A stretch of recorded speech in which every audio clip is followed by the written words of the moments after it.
आजकल डायबिटीज़ की बीमारी बहुत ज़्यादा कॉमन हो चुकी है। सभी उम्र के लोगों में देखी जा सकती है। पर क्या आप जानते हैं आपकी डायबिटीज़ की वजह से आपके दांतों और मसूड़ों पर क्या परिणाम हो सकता है? हेलो फ्रेंड्स, मैं हूं doctor Geetika Sadavarte and welcome back to my channel dental hood. जी हाँ, आज हम जानेंगे डायबिटीज़ का आपके दांतों पर, मसूड़ों पर और आपके मुंह पर क्या इफ़ेक्ट होता है। तो जैसा मैंने कहा, डायबिटीज़ बहुत कॉमन बीमारी है आज के ज़माने की। छोटे बच्चों से लेकर बड़ों तक सबको ये बीमारी हो सकती है। क्या होता है डायबिटीज़? डायबिटीज़ में आपके शरीर की शुगर की मात्रा बढ़ी हुई रहती है। इस वजह से आपको बार बार प्यास लगती है या भूख लगती है या आपको बार बार बाथरूम जाना पड़ता है। तो जब आपको डायबिटीज़ होता है तो इसके बाद अगर आपकी शुगर लेवल्स कंट्रोल में नहीं है, अगर आप इंसुलिन ले रहे हो या गोलियां दे रहे हो, जैसे जो भी आपके डॉक्टर ने प्रिस्क्राइब किया है, इसके बावजूद अगर आप आपकी शुगर पर कंट्रोल नहीं लाते हैं तो इस वजह से आपके दांतों और मसूड़ों पर भी परिणाम हो सकता है। या आप ऐसा भी कह सकते हैं कि अगर आपके दांतों में और मसूड़ों में प्रॉब्लम शुरू हो जाए तो ये इंडिकेट करता है कि आपके ब्लड की शुगर बढ़ी हुई है। तो क्या कारण हो सकता है और क्या संबंध होता है डायबिटीज और आपके दांतों में? आपने सुना ही होगा कि काफ़ी डायबिटिक पेशेंट्स में या तो उनको उनकी आँख खोनी पड़ी या उनका पैर या अंगूठा काटना पड़ा इन्फेक्शन की वजह से। इसी तरह आप अगर आपके शुगर लेवल्स कंट्रोल में नहीं है तो आपको आपका दांत भी खोना पड़ सकता है।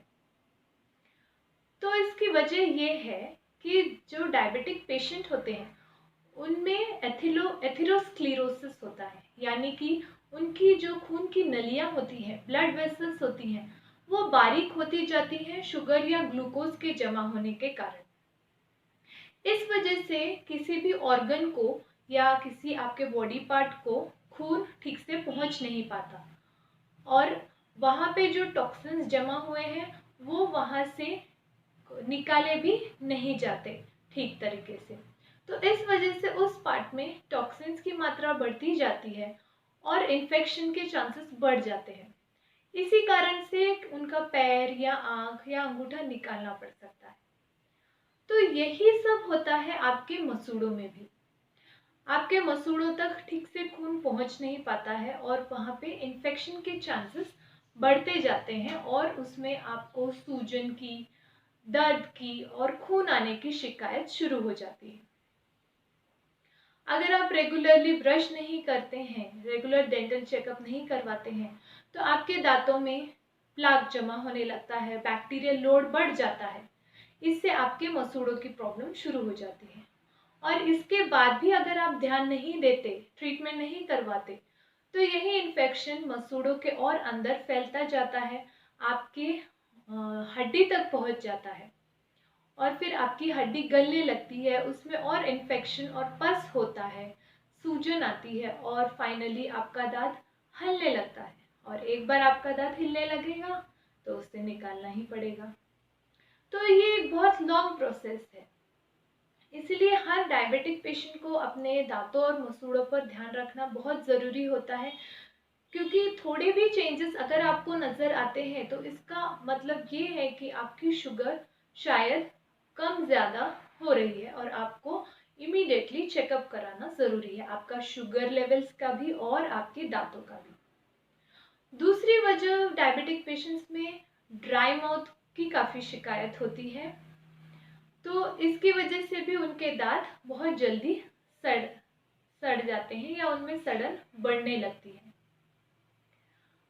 और डायबिटिक पेशेंट्स में एक बार अगर आप दांत निकाल देते हैं तो इसके बाद जब दांत निकालते हैं तो शुगर लेवल्स कंट्रोल में रहना काफ़ी ज़रूरी होता है, क्योंकि इसके बाद दांत निकालने के बाद की जख्म ठीक से नहीं भर पाती अगर आपकी शुगर ज़्यादा है। तो जख्म को ठीक से भरने के लिए और इसमें इन्फेक्शन वापस ना आने के लिए आपको शुगर लेवल्स कंट्रोल में रखना उतना ही ज़रूरी है। एक बार आपकी जख्म भर जाती है तो उसके बाद भी आपको काफ़ी सावधानी बरतनी पड़ती है, क्योंकि अगर आपको डेंचर बिठाना हो या दांत बिठाने हो तो आपकी हड्डी बहुत ज़्यादा गलती है अगर आपकी शुगर लेवल कंट्रोल में नहीं है। तो आपको अगर हम डेंचर भी देते हैं तो वो बार बार लूज होने लगते हैं, क्योंकि आपकी हड्डी, जिसे हम बोन रिजॉर्प्शन कहते हैं, वो गलती ही जाती है और आपके डेंचर्स बार बार कुछ महीनों में लूज होते जाते हैं। और अगर आप स्मोकिंग की भी आदत रखते हैं तो सोने पे सुहागा। आपको स्मोकिंग के वजह से आपकी गम प्रॉब्लम्स और बढ़ जाती हैं और आप फिर से दांत खो बैठते हैं। ये तो थे आपके दांत और मसूड़े। डायबिटीज की वजह से आपके मुंह में और एक इन्फेक्शन देखा जा सकता है जिसे हम कहते हैं ओरल थ्रश। ये एक फंगल इन्फेक्शन होता है और ये एंटीबायोटिक के ओवर यूज की वजह से भी हो सकता है। इसमें पेशेंट की जबान पर या गालों पर वाइट कलर के पैचेस दिखाई देते हैं और उनके जो कॉर्नर ऑफ द लिप्स होते हैं, होठों के किनारे, वो क्रैक या उसमें क्रैक्स पड़ते हैं या इन्फेक्शन होता है, खून आता है।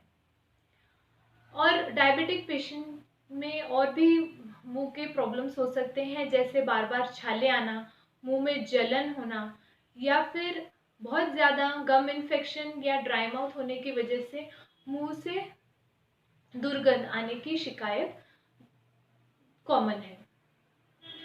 तो क्या ट्रीटमेंट ले सकते हैं आप? सबसे पहले आपको आपकी शुगर कंट्रोल में रखनी है। आपका फिजिशियन आपको जो भी दवाइयाँ देते हैं उसे रेगुलरली लेना है और रेगुलर शुगर चेकअप्स कराने हैं। आपको आपके दांत साफ रखने हैं, दिन में 2 बार ब्रश करना है, 1 बार फ्लॉस करना है और आप फ्लोराइड माउथ वॉश यूज़ कर सकते हैं। फ्लोराइड से आपके दांतों पर जो फ्लोराइड की परत जमा होती है उससे आपका बैक्टीरियल लोड कम होता है और आपके दांतों की सड़न में कंट्रोल लाया जा सकता है। जैसे ही आपको गम्स की शिकायत शुरू हो जाती है तो आपको डेंटिस्ट को दिखाना चाहिए। स्केलिंग या डीप स्केलिंग जो भी वो एडवाइस करे वो करवाएं। गम सर्जरी की ज़रूरत पड़ सकती है तो उसे भी कराने पड़ सकता है। अगर आप डेंचर्स यूज़ करते हैं तो आपको डेंचर्स को क्लीन रखना है, उस पर कुछ भी जमा होने नहीं देना है, इन्फेक्शन होने नहीं देना है, नहीं तो आपको डेंचर स्टोमेटाइटिस हो सकता है जो कि फंगल इन्फेक्शन है। और डेंचर्स को हमेशा निकाल कर पानी में रखना है ताकि आपके मसूड़ों को उतना ही आराम मिले। अगर आपको ड्राई माउथ की शिकायत है तो आप शुगरलेस च्युइंग गम्स यूज़ कर सकते हैं। स्मोकिंग और अल्कोहल को अवॉइड कीजिए। और अगर आपके मुंह में जलन है तो तीखा या स्पाइसी और ज़्यादा नमकीन खाना भी अवॉइड करें। में आप ज़्यादा फाइब्रस फूड लें, यानी कि जैसे कि पालक, मेथी और विटामिन सी रिच फूड्स जैसे कि नींबू या संतरा और फ्रूट्स का सेवन ज़्यादा करें ताकि आपकी शुगर भी कंट्रोल में रहे। और विटामिन सी आपके मसूड़ों की सेहत के लिए बहुत अच्छा होता है। और रेगुलर डेंटल चेकअप ज़रूर करवाएं। तो मैं आशा करती हूँ आप आपके शुगर लेवल्स चेक करते रहेंगे और अपने दांतों का भी उतना ही ध्यान देंगे। इसी तरह देखते रहिए, लाइक कीजिए, सब्सक्राइब कीजिए। Thank you.